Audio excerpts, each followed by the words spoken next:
and welcome to this Orientation Explainer. Let's just dive right in, shall we? I'm going to be acting as your senior nurse today, guiding you through the absolute essential safety protocols of our caregiving environment. Look, whether you're brand new to the floor or you just need a really solid refresher, this explainer is designed to give you the exact tools and, honestly, the mindset you need to protect yourself and the highly vulnerable people in our care. You know, there's a saying, safety is not expensive, accidents are. And the crucial takeaway here is that safety is a profound responsibility. It protects lives. One small mistake, literally just one overlooked detail, can lead to serious injury, infection, crippling stress, or even worse. We are the guardians here, and our discipline, that is our shield. Okay, so here's our game plan for today. We'll cover the Guardian's professional duty, spotting hidden hazards, infection prevention, body mechanics, managing medical emergencies, and we'll wrap it all up with a quick hazard recognition quiz to really test your instincts. All right, Section 1, the Guardian's professional duty, protecting lives daily. Let's get right into it. Listen, occupational health and safety isn't just some mundane corporate checklist. It's a guardian protocol that protects both you and your patients. Honestly, it's the absolute foundation of a productive healthcare environment. Because a truly skilled caregiver doesn't just care with compassion, right? They work with a rigorous safety-first mindset. That is exactly how we preserve human dignity and actually save lives during critical situations. Moving right along to Section 2, Spotting Hidden Workplace Hazards, a virtual walkthrough. Let's walk these halls together and spot the physical and biological hazards hiding in our everyday routines. Think of this checklist as your absolute daily shield. Recognizing these dangers early is the very first step in preventing healthcare accidents. Every single shift, you need to be actively scanning your environment. Are there physical dangers? Are we handling chemicals safely? Are we checking our equipment for frayed cords to avoid electrical faults? And crucially, I really want to emphasize this one. Are we monitoring our own psychological stress? Because burnout sneaks up on you fast, and you simply can't protect others if your own tank is completely empty. So, let's look at exactly what this means on the floor. Physical hazards are your immediate, obvious threats, like a freshly mopped wet floor causing a catastrophic slip. Biological hazards mean exposure to infectious materials. Ergonomic hazards happen the very second you attempt an unsupported patient lift. And please remember, actively managing workplace pressure and preventing caregiver burnout is an essential life-saving protocol. You've got to maintain your mental health in this incredibly demanding environment. Okay, Section 3, Infection Prevention and Sterilization, Stopping the Spread. Let's talk about how we build our daily defense against invisible biological threats. Strict hygiene routines and proper waste segregation are just absolutely essential to prevent cross-contamination between our highly vulnerable patients. And it all starts with proper hand washing, literally the single most effective tool we have. Then comes meticulous disinfection, strict waste segregation, and obviously the safe handling of contaminated materials.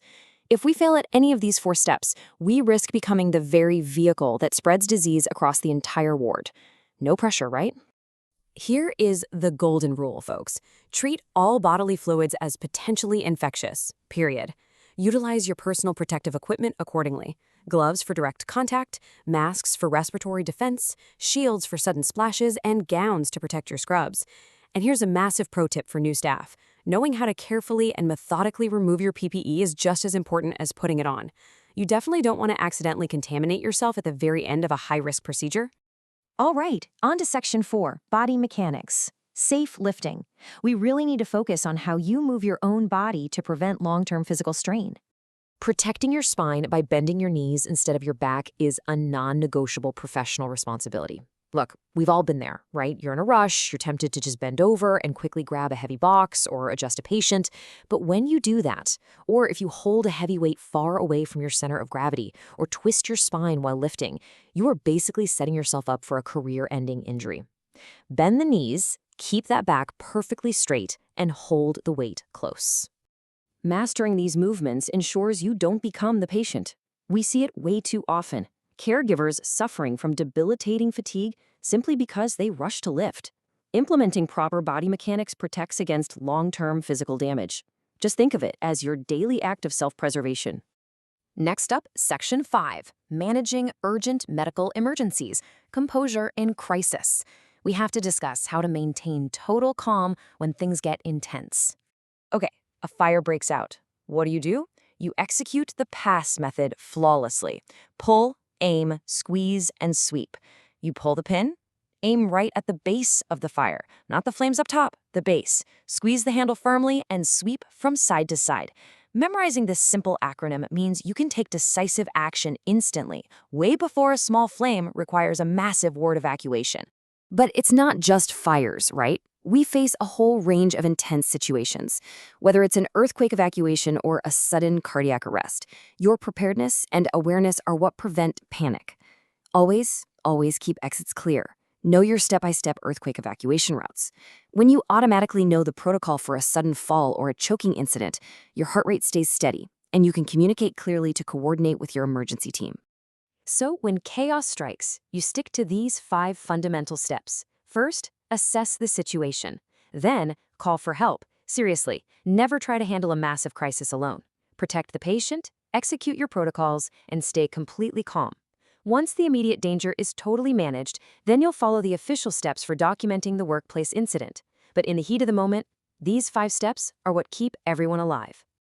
And finally, Section 6, the Hazard Recognition Quiz, testing your instincts. Let's see how sharp those hazard recognition skills are before you hit the floor. All right, question 1. What is the very first thing you should do during a medical emergency?